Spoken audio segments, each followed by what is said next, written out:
Salat itu telah kita uraikan di awal bahasan kita, punya 5 manfaat. Orang salat itu pasti mendapatkan 5 manfaat ini.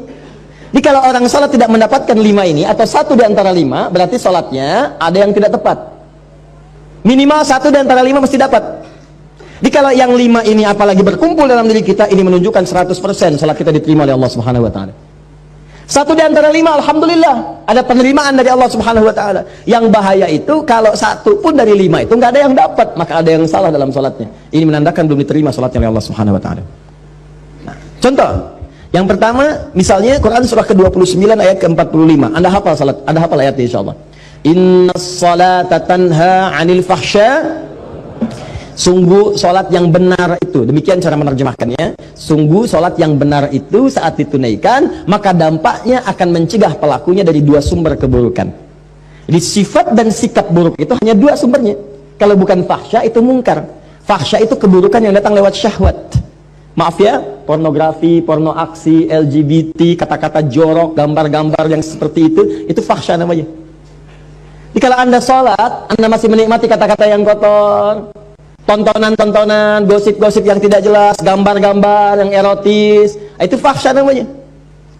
Jadi kalau orang nggak sholat, kata-katanya kotor, dia nggak sholat. Tapi kalau Anda sholat, tontonannya, ucapannya, pendengarannya menjurus kepada fahsya, ada yang salah dalam sholatnya. Ada yang salah. LGBT, yuk saya ajak Anda sadar lah, yuk, ayo sadar kembali. Kita doakan, kita bantu jadi manusia yang baik. Ya, jadi manusia yang baik, kita dorong jadi baik. Sayang itu artinya memberikan perhatian supaya sama-sama punya level kebaikan. Jadi kalau merasa kurang baik, jangan dipertahankan keburukan itu. Maaf ya, cuman setan yang mempertahankan keburukan. Karena beda manusia dengan setan, setan salah, nggak kenal benar. Karena itu setan salah, nggak mau tobat. Kalau manusia itu salah dan tobat. Jadi kalau ada manusia salah nggak mau tobat, patut dipertanyakan dia manusia apa bukan? Itu rumusnya. Adam itu manusia, salah, turun kalimat tobat. Quran surah 2 ayat 37. Tobat, diucapkan kalimat tobat. Quran surah 7 ayat 23. Begitu diucapkan, diterima tobatnya. Fatalaqa Adamu min rabbi kalimatin fataba alaihi. Apa kalimatnya? Rabbana zalamna anfusana wa illam taghfir lana wa tarhamna lanakunanna minal.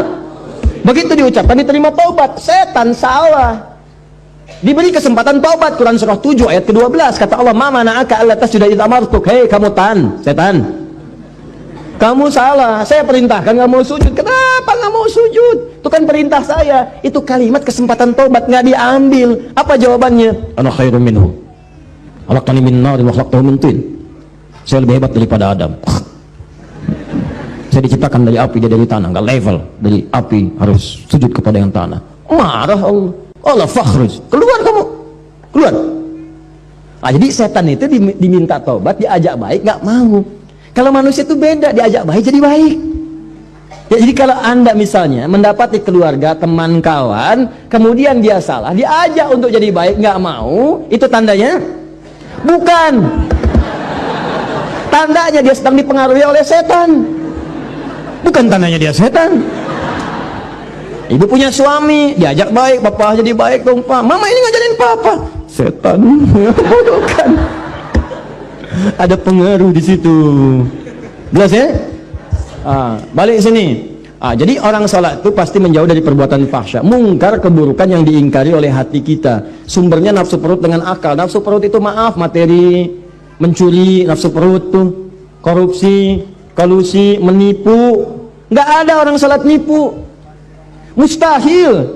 Ini yang paling aneh, orang salat dia ikut salat baru takbir keluar mencuri. Wudu, habis wudunya apa? Apa kabar? Dipakai juga. Sholat takbir, begitu takbir khusyuk kelihatan. Rakaat pertama mundur, tas orang diambil. Ada yang mundur, kotak infak di bawah. Ada yang salah, mustahil. Orang sholat itu kalau habis sholat dia ingat Allah. Kalau orang ingat Allah mustahil bermaksiat. Quran surah 4 ayat 103. Fa idza qadaytumus sholata fadhkurullah. Kalau sholat kamu selesai, kamu akan ingat Allah. Jadi kalau orang ingat Allah nggak akan maksiat. Anda selesai sholat, pergi ke kantor, ya di musola, pulang, ba'da sholat, kembali ke pekerjaan. Maka saat bekerja nggak mungkin maksiat, nggak mungkin, mustahil. Nggak ada tangan mudah menggerakkan, angka bertambah, tanda tangan kwitansi dinambah, cek kosong, diisi nggak benar, broker macam-macam, itu mustahil orang sholat demikian, mustahil. Datang duduk, datang orang, Pak, ini Pak, tangan. Mudah aja nggak ada. Dia akan lihat, Allah salah ini. Maaf Mas, saya malu dengan Allah. Kenapa?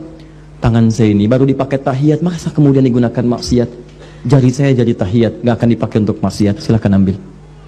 Begitu Anda katakan, diceritakan pahala oleh Allah. Pahala. Dan ingat ya, pahala itu bukan cuma lahir dalam perintah, tapi larangan. Ketika Anda dikerjakan itu dapat pahala, segera berdoa, ya Allah, mohon pertahankan keluarga saya dari perbuatan maksiat, jauhkan dari godaan setan. Jelas ya? Kembalikan. Nah ini cirinya. Jadi fahsya mungkar hilang. Nah jadi kalau selama ini Anda ibadah, ciri itu tidak ada yang salah. Zakat saya cepat. Zakat itu ciri penerimaannya jika ada perasaan dalam hati kita sudah tidak loba lagi dengan harta.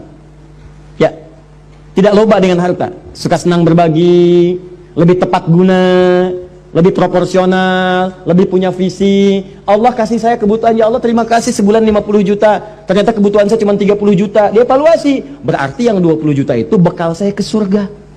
Maka turunlah Quran surah ke-28 ayat 77, paling kiri sebelah bawah.